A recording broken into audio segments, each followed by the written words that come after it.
Good morning सांग मैंने welcome to my mini blog. मु आज फील्ड को आसिकी एयर एक्सरसाइज कली सहित मो भौणी भी देख आसाला।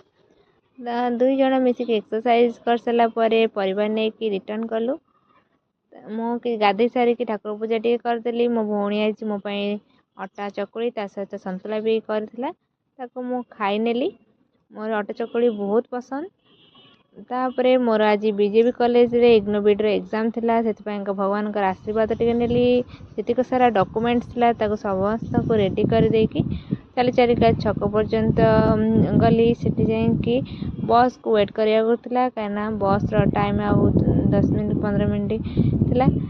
एटी वेट कर सारा परे फाइनल बस भी आसीगला। तापर मु आसी बीजेपी कॉलेज रे पहुँचिकी एग्जाम देली। मो फ्रेंड मानकर भी एग्जाम थिला से सहित टिके कथबार्ता हो सारा मु रिटर्न कली। मो दिन टी केमती लागला।